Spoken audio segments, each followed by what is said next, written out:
नमस्कार, हमारे YouTube channel में आपका स्वागत है। और आज हमारे स्टूडियो में आप एक ऐसे मेहमान से रूबरू करवाने जा रहे हैं जो कि आध्यात्मिक संस्था से जुड़े हुए हैं, जो कि ब्रह्मा कुमारी संस्था है, जो विश्व में 137 देशों में इनका संस्था चल रही है। 8500 शाखाएँ हैं और आज हमारे स्टूडियो में मौजूद है। तो दीदी से हम जानना चाहेंगे कि आज ये आध्यात्मिक जो ज्ञान जो दे रहे हैं, ये कैसे आप लोगों के बीच में जाते हैं, क्या बताते हैं। तो सबसे पहले मैं परिचय करवाना चाहता हूँ, हमारे सामने मौजूद है। सबसे पहले हम चाहेंगे कि हमारे दर्शकों को अपने खुद बताइए अपना। ओम शांति। प्रजापिता ब्रह्मा कुमारी ईश्वरीय विश्वविद्यालय की तरफ से हम ब्रह्मा कुमारी प्रतिभा बहन आप सभी दर्शनार्थियों का हम तहे दिल से स्वागत करते हैं।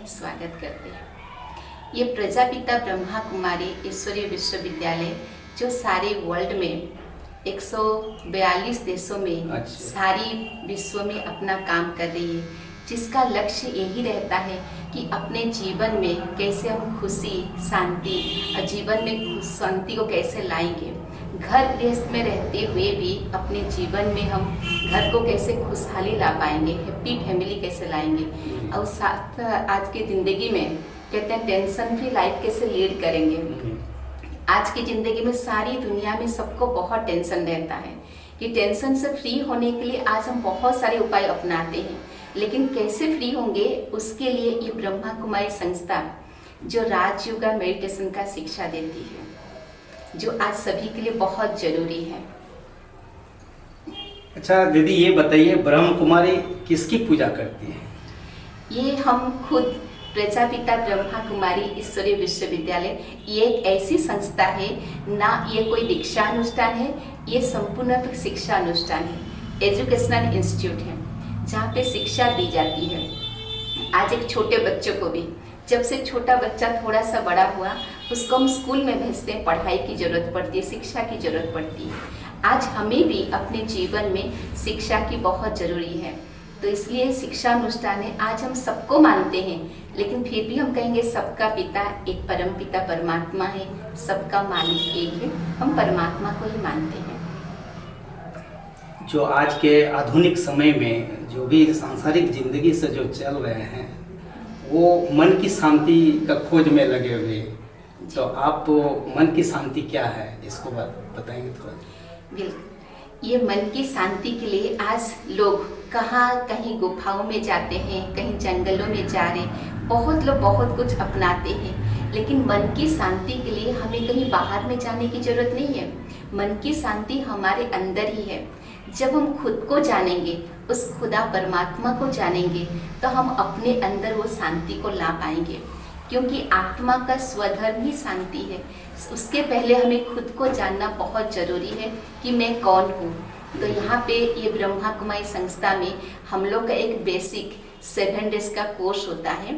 उस 7 डेज के कोर्स में हम लोग खुद के बारे में जानते हैं, उस पिता परमात्मा के बारे में जानते हैं, समय के बारे में जानते हैं, और साथ साथ राजयोगा मेडिटेशन के बारे में, जिसमें हम अपने जीवन में इनर ब्यूटी, इनर पीस को हम ला पाते हैं।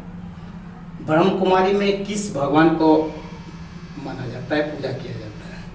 हम सभी जब हम खुद को जानेंगे कि हम एक आत्मा है, तो आत्मा का पिता परम पिता परमात्मा, उन परमात्मा के बारे में हमें जानकारी मिलती है। क्योंकि परमात्मा से जब हम खुद को कनेक्ट करेंगे, जैसे भगवान को इंग्लिश में हम गॉड फादर कहते हैं ना, GOD, G for generator, O for operator, D for destructor. स्थापना, पालना और विनाश, ये तीनों ही कर्तव्य कराने वाले स्वयं परम पिता परमात्मा है। उस परमात्मा के साथ हम खुद की आत्मा को कनेक्ट करते हैं, जिससे हमारे अंदर बहुत सारी शक्तियाँ, आत्मा रूपी बैटरी को हम चार्ज कर पाते हैं। जैसे इस मोबाइल को भी हमें चार्जिंग की जरूरत पड़ती है, तो उसी हिसाब से आत्मा भी एक चार्जेबल बैटरी के बराबर है। उसको चार्जिंग के लिए उस परमात्मा, सुप्रीम सोल, गॉड फादर से हम कनेक्ट करते हैं, जिससे आत्मा की बैटरी जब फुल चार्ज होती है, तो आज की भागदौड़ की जिंदगी में इतना स्ट्रेस, इतना दुख, परेशानियों को भी हम सामना कर पाते हैं। क्या ब्रह्म कुमारियों का विवाह होता है? बहुत अच्छा सवाल किया भाई ने, क्योंकि देखिए ये जो आज की दुनिया में बहुत सारी मान्यताएं हैं कि ब्रह्मा कुमारी में आने के बाद कहीं शादी विवाह नहीं होती है, लेकिन जब हम ब्रह्मा कुमारी में आते हैं ये एक बहुत अच्छा एक डिवाइन फैमिली हो जाती है, ये एक परिवार है। जैसे कि हम छोटा सा एग्जाम्पल दें, आज हम कहते हैं बेटियां क्या है, पराए घर की होती है। बेटियां ऐसे भी वो ससुराल में जाती, उस घर को उस परिवार को अपना मान के संभाल के चलाती है। तो जब हम लोग भी इस संस्था में आते हैं, इस ब्रह्मा कुमारी ऑर्गेनाइजेशन में आते हैं, तो ये हमारा एक बहुत बड़ा डिवाइन फैमिली, गॉडली फैमिली हो गई। इस परिवार की देखभाल हम लोग करते हैं। जब तक हम इस संस्था में हैं, डेडिकेटेड हैं, तब तक हमने ऐसा कोई कदम नहीं, लेकिन हम लोग इसके विरुद्ध नहीं है। हम लोग वो शिक्षा देते हैं क्योंकि हमारे जीवन का लक्ष्य है। यानी कोई अगर सांसारिक जिंदगी से भी जुड़ा हुआ है तो वो भी आपके संस्था से आ सकते हैं। कोई बाउंडेशन नहीं? कोई बाउंडेशन नहीं, क्योंकि यहाँ जो हम लोग रेगुलर जो स्टूडेंट्स होते हैं वो घर गृहस्थ वाले ही होते हैं। लेकिन अगर संस्था में आ जाने के बाद, आपका ज्ञान पाने के बाद, क्या वो एक कुमारी जो है सो ब्रह्मचर्य ही रहती है या फिर वो नहीं प्लान वो कर सकती है? हाँ बिल्कुल, वो अपना चॉइस है। यहाँ पे ऐसे कोई बॉन्डेज नहीं है, कोई प्रेशराइज नहीं है, अपने स्व इच्छा से कोई भी स्टेप ले सकते हैं। अच्छा, बहुत अच्छा। और ब्रह्म कुमारियों में खास करके देखा जाता है ये सफेद पोशाक, इसके पीछे क्या लॉजिक है? क्योंकि सफेद आज कहते हैं कि सारे कलर की जो मिलावट होती है ना, तो व्हाइट कलर कहते हैं। व्हाइट शांति का प्रतीक है, व्हाइट पवित्रता का प्रतीक है। तो जब हम व्हाइट ड्रेस पहनते हैं तो हमारे अंदर एक शांति की किरण फैलती है। जैसे कि आज हम खुद अपना सकते हैं, जिस तरह हम एक लाइट कलर का व्हाइट कपड़ा पहनते हैं, हमारी अंदर की आत्मा की स्थिति कैसी होती है, हमारा मनोबल कैसा होता है। और जिस दिन कलरफुल कुछ ऐसा पहनते हैं, उस दिन हमारी मन की स्थिति कैसी, हम खुद उसको टेस्ट कर सकते हैं। तो ये जस्ट एक हमारा यूनिफॉर्म है, कोई जरूरी नहीं कि जो आने वाले सबको व्हाइट कंपलसरी है, लेकिन हम लोग जो डेडिकेटेड बहनें हैं, हमारे लिए एक यूनिफॉर्म है। जैसे स्कूल के यूनिफॉर्म होते हैं, ये भी एक विश्वविद्यालय है, स्कूल है, इसके जस्ट एक यूनिफॉर्म है। क्या शादीशुदा लोग ब्रह्मचर्य में या सॉरी आपका ब्रह्म कुमारी में संस्था में जुड़ने के लिए कुछ क्राइटेरिया रखे हैं क्या? नहीं, ऐसा कुछ नहीं है। ये एक ऐसी संस्था है जहाँ हर धर्म वाले, हर जाति वाले, हर वर्ग वाले, छोटे बच्चे से लेकर बड़े तक, बुजुर्ग तक, ये एक ऐसी स्कूल है जहाँ पे एक पीढ़ी नहीं 3 पीढ़ी भी एक साथ बैठ के यहाँ क्लास करते हैं। जहाँ बच्चे भी, माता पिता भी, दादा दादी भी, तीनों पीढ़ियाँ एक साथ में, क्योंकि ये स्पिरिचुअल क्लासेस होती है। हमारे अंदर आज छोटे बच्चे को भी शांति की जरूरत है, बड़ों को भी जरूरत है, बुजुर्ग को भी जरूरत है। तो सबके जीवन में खुशी की जरूरत है, सबको आज उसकी डिमांड है। तो यहाँ एक स्कूल है, यूनिवर्सिटी है, यहाँ सबको अलाउड है, कोई बाउंडेज नहीं है। मैम आप शादीशुदा हैं, अनमेरिड है जी। ये क्या आगे फ्यूचर में कुछ प्लान इस तरह से इस संस्था में रहते हुए आप ले सकते हैं? नहीं, जब तक हम संस्था में हैं और जब हम परमात्मा को भी, दुनिया वाले कहते हैं कि पति परमेश्वर, हमने परमेश्वर को ही पति मान लिया है, तो इसीलिए हमारा ऐसा कुछ नहीं है। ये बहुत बड़ा एक ईश्वरीय परिवार है, इस परिवार को लेके, जिम्मेदारी लेके हम लोग चल रहे हैं। तो मैम अभी तो आप कह रहे हैं कि शादीशुदा लोग भी इस संस्था से जुड़ सकते हैं, तो फिर आप इस संस्था से पहले से जुड़े हुए हैं और अनमेरिड है, तो अब यदि मैरिड की ओर यदि आगे बढ़ाते हैं कदम, सांसारिक जिंदगी की ओर, तो फिर क्या दिक्कत क्या है? दिक्कत कुछ नहीं है, लेकिन फिर हमें इस संस्था को छोड़ के फिर वो दूसरा कदम फिर हमें बढ़ाना पड़ेगा। क्योंकि बेटी जब जाती, जिस घर को संभालती है, जब शादी करने के बाद जिस घर परिवार को छोड़ना पड़ेगा, इसको थोड़ा हमारे दर्शकों को बताएंगे। जी, जैसे छोड़ना पड़ेगा मतलब जब इस संस्था को हम संभाल रहे हैं, जिम्मेदारी, रेस्पॉन्सिबिलिटी है, तो हमने ये शिक्षा दिया है कि घर गृहस्थ को हमें छोड़ना नहीं है। घर गृहस्थ में जब हम आ चुके हैं, उसको लेके चलना है, उस जिम्मेदारी को, रेस्पॉन्सिबिलिटी को बहुत अच्छे से निभाना है, हमें छोड़ना नहीं है। लेकिन जब हम इस घर में, इस संस्था में आए हुए, ये भी एक हमारी जिम्मेदारी है, रेस्पॉन्सिबिलिटी है सभी सेंटर की। तो जब इसको हम बहुत अच्छे से निभा रहे हैं, तो इसको छोड़ के जब हम गृहस्थ जीवन में जाएंगे, तो इसको तो फिर हम निभा नहीं सकते हैं। तो मैम फिर आप कैसे ये बात बता रहे हैं कि शादीशुदा लोग भी इस संस्था में जुड़कर मन की शांति प्राप्त कर सकते हैं? क्योंकि जो आ चुके हैं, जो गृहस्थ जीवन में आ चुके हैं उनके लिए डर है ही। लेकिन अगर कोई यदि कुमार है या कुमारी है, अगर इस संस्था से जुड़े तो फिर तो यह एक तरह से बॉन्डेशन हो गया। नहीं, वो उनका अपना लाइफस्टाइल है, अपना है, क्योंकि खुद की चॉइस होती है। जब हमें, आज हम कहते हैं ना, दुनिया में जो सबने किया वो हमें नहीं करना है, जो सबने किया वो हमें नहीं करना है। हमारी अपनी लाइफ की चॉइस खुद के हाथ में है। अब हमें इस जीवन में जो खुशी मिल रही है, जो शांति की अनुभूति हो रही है, जो हमें प्राप्ति हो रही है, उस परमात्मा को हमने परमेश्वर के रूप में मान लिया है। तो फिर हमें दुनिया में कोई भी व्यक्ति जिसको हम अपना मानेंगे, क्या वो हमें आज भी साथ देगा और कल भी साथ देगा, ऐसा कोई गारंटी नहीं है। लेकिन परमात्मा हमें हर कदम कदम में, हर पल पल में वो हमें साथ देता है, साथ निभाता है। तो उसको हमने अपना मान लिया तो फिर दूसरे किसी को मानने का तो सवाल ही नहीं होता है। जैसा कि ये संस्था जो हम लोग जानते हैं कि शायद 137 देशों में 8,500 शाखाएं हैं, अभी और बढ़ के वो 10,000 हो गए हैं। तो ये तो खैर आप नहीं जानते हैं। और इसका संस्थापक लेख दादा लिखराज जी है। कुछ है। तो ये जो विश्व में जो इस तरह से जो शांति का जो मैसेज देते हैं, तो आप यहाँ धनबाद में कहाँ कहाँ इस तरह से आपका शाखा है जहाँ आप जाते हैं? जी, हमारा जैसे कि इस डिस्ट्रिक्ट में, धनबाद डिस्ट्रिक्ट में हमारा जगजीवन नगर B12 है, B10 है, हमारा मेन ब्रांच है। और उसी के कनेक्शन में हमारा कतरास ब्रांच चल रहा है। कतरास में हमारा पचगढ़ी बाजार में नर्मदेश्वर मंदिर के ऑपोजिट साइड में हमारा लोकल ब्रांच चल रहा है। और उसके साथ साथ हमारे डुमरा में, कतरासगढ़ में, सिजुआ में, लोयाबाद में और बहुत सारे छोटे छोटे अनेक शाखाएं हैं, जिसके द्वारा हम अनेक आत्माओं तक, अनेक लोगों के तक हम ये मैसेज पहुंचाते हैं। इस संस्था का जो इतने विश्व लेवल पर जो इतने संस्था जो चल रहे हैं, इसको संस्था को चलाने के लिए भी कुछ डोनेशन वगैरह का कुछ ऐसा? ये संस्था ऐसी है, आज तक हम अनेक संस्थाओं को देखे हैं, जानते हैं, जाते हैं, सब जगह कहीं ना कहीं डोनेशन का सिस्टम रहता है। लेकिन ब्रह्मा कुमारी ऑर्गेनाइजेशन एक ऐसी संस्था है जहाँ पे कोई डोनेशन के द्वारा नहीं चलती है। यहाँ संस्था कभी किसी से डोनेशन नहीं लेती है, क्योंकि संस्था चलता कैसे है, ये संस्था में जो भी भाई बहने आते हैं एक वॉलंटरी कंट्रीब्यूशन द्वारा चलता है। आज हम एक परिवार को कैसे चलाते हैं, परिवार में कभी हम किसी से चंदा नहीं लेते हैं, कभी किसी से डोनेशन नहीं लेते हैं, अपनी मर्जी से खुशी से। उसी में जो भाई बहने कोई तन से करते हैं, कोई मन से करते हैं, कोई धन से करते हैं, कोई जन से करते हैं, तो उसी के द्वारा ही ये संस्था अपना काम करती। बहुत बड़े बड़े प्रोग्राम्स, सब कुछ संस्था को चलाना, सारी जिम्मेवारी अपने भाई बहनों के द्वारा ही होता है।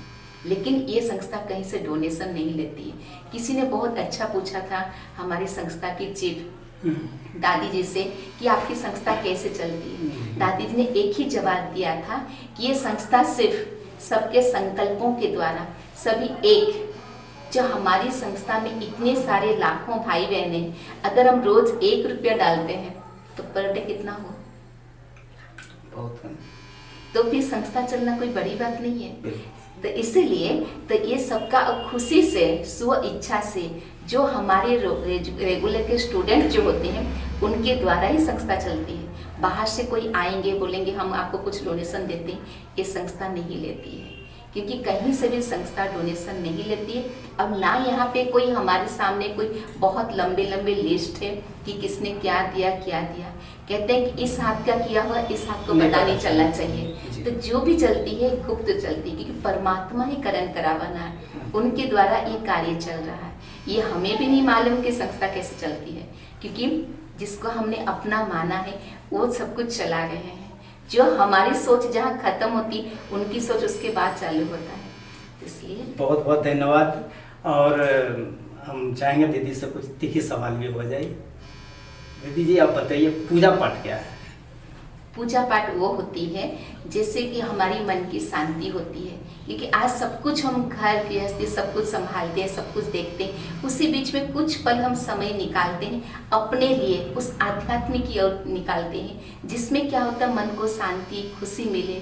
क्योंकि आज देखते हैं ना, साल भर में हमारे कुछ कुछ दिनों में कोई त्योहार, कोई व्रत, कोई पूजा पाठ, और घर में हमारे वाइब्रेशन कुछ और होते हैं, तो स्पेशली मंदिर जाते हैं पूजा करने के लिए, कहीं भी, चाहे एक छोटा सा पूजा का रूम बनाते हैं जहाँ बैठ के हम कुछ पल पूजा करें। क्या पूजा पाठ के लिए मंदिर मस्जिद जाना जरूरी है? मन की शांति मन, को आप हाँ जी, बिल्कुल अच्छा सवाल है। क्योंकि मन की शांति के लिए हमें कहीं जाने की जरूरत नहीं है। मन साफ है तो कटौती में गंगा। अर्थात अगर हमारा मन सच्चा है, साफ है, तो उस घर को हम मंदिर बना ले। हम स्पेशली मंदिर में जाके पूजा करेंगे ये नहीं, हम अपने घर को क्यों ना मंदिर बना ले। जब घर को मंदिर बना लेंगे तो हम खुद क्या बन जाएंगे? मूर्त बन जाएंगे। क्योंकि मंदिर में पूजा किसकी होती है? उस मूर्ति की, उस भगवान की, उन देवी देवताओं की। आज हम घर अगर मंदिर बन गया तो उस घर में रहने वाले हम खुद क्या बन गए?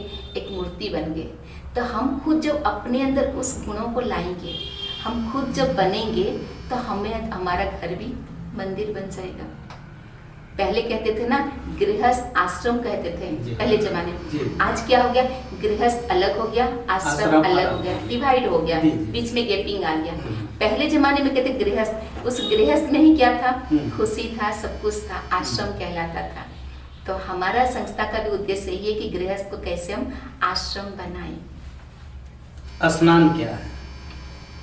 स्नान बहुत तरह से होती है, क्योंकि आज हम शरीर की सफाई के लिए स्थूल स्नान करते हैं, लेकिन आत्मा की सफाई के लिए ज्ञान स्नान की जरूरत पड़ती है। आज जैसे कि काफी लोग जाते हैं गंगा में डुबकी मार के आ गए तो सोचे स्नान कर लिया, हमारा पाप धुल गया। लेकिन उस पानी के स्नान से कोई, आज जैसे देखते हैं कि बहुत सारी चीजों की अलग अलग सफाई होती है। अगर हम कॉटन कपड़े को धोएंगे, उसको क्या चीज से धोएंगे? डिटर्जेंट से। अगर हम उलन कपड़े को धोएंगे, क्या चीज से धोएंगे? अगर हम फैंसी कपड़े को धोएंगे तो क्या चीज से धोएंगे? हर चीजों की अलग अलग चीजें होती है, अलग अलग तरीके से सफाई होती है। यानी आपका कहना है कि मन की शांति को धोना ही मतलब स्नान है। मन की शांति के लिए ज्ञान गंगा में स्नान करेंगे, ज्ञान में डुबकी मारेंगे तो मन को शांति मिलेगी। मेडिटेशन क्या है? मेडिटेशन वो चीज होती है, आत्मा की सर्वोपरि उस परमपिता परमात्मा के साथ कनेक्शन जोड़ना, उसको कहते हैं मेडिटेशन। मेडिटेशन का बहुत अच्छा है, जिसको हम लोग कहते हैं दूसरी भाषा में राजयोग। राजयोग का डेफिनेशन ये है कि आर फॉर अपने आप को रियलाइज करना, ए फॉर आत्मा का अपने शरीर के ऊपर फुल एडमिनिस्ट्रेशन पावर होना चाहिए, J for judgement power, Y for youthness, O for oneness, A for alert. अगर ये सारी शक्तियाँ हमारे अंदर रहेगा तो राजयोगा मेडिटेशन हमारे लिए बहुत इजी हो जाएगा।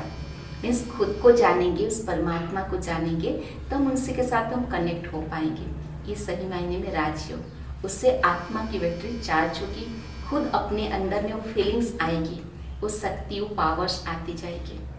और चेतन मन की शक्ति क्या है? चेतन मन, अवचेतन मन, सबकॉन्शियस माइंड क्या है? तो कॉन्शियस माइंड में जो हमारे संकल्प चलते हैं, कुछ सबकॉन्शियस माइंड में चलते हैं जो हमें पता नहीं चलता है, लेकिन जो हमारे अंदर सोचा हुआ, देखा हुआ, दिन भर के थॉट्स के आधार से ही वो चलते हैं, लेकिन दोनों हमारे अंदर ही है। लेकिन जब हमें करना है कॉन्शियस माइंड को, तो हम चेक कर लेते हैं कि उसके नेगेटिव की पॉजिटिव क्या चल रहा है, लेकिन चेकिंग वो होता है सूक्ष्म चेकिंग, जो सबकॉन्शियस माइंड में हमारा क्या चल रहा है, तो उसको चेकिंग कर पाएंगे। उसमें जो हमारे अंदर चेंजिंग आएगा, पॉजिटिविटी आएगा, वो हमारे अंदर रियल चेकिंग। तो मेडिटेशन के द्वारा हम सबकॉन्शियस माइंड को भी चेंज कर पाते हैं, वो थॉट्स को भी हम चेंज कर पाते हैं पॉजिटिव वे में।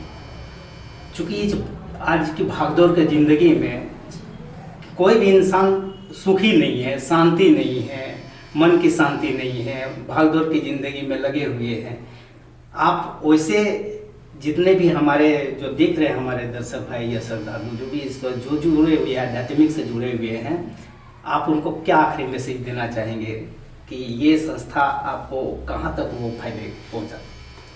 क्योंकि हम तो जस्ट यही कहेंगे, सबके लिए एक ही मैसेज है कि भागदौड़ की जिंदगी में आज हम जितना तेजी से दौड़ रहे हैं, कल इससे कम था, आगे चल के और भी हम क्या करेंगे और फास्ट दौड़ेंगे। लेकिन हमारा मंजिल कहाँ, ये हमें जानना जरूरी है। किस मंजिल तक हम दौड़ रहे हैं? जब हमारा मंजिल हमारे सामने है, हम उस मंजिल तक दौड़ रहे हैं, लेकिन उसी बीच में ऐसा ना हो कि दौड़ते दौड़ते हम पीछे सबको छोड़ के चले जाएं। सबको लेके चलना और अकेले चलना दोनों में बहुत फर्क है।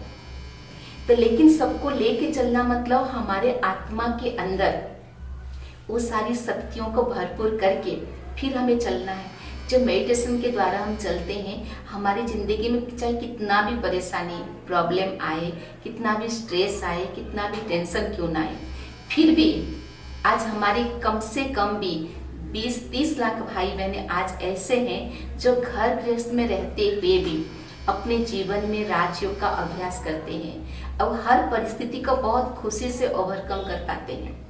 उसके लिए कहीं ना कहीं हमारे अंदर पावर की जरूरत है।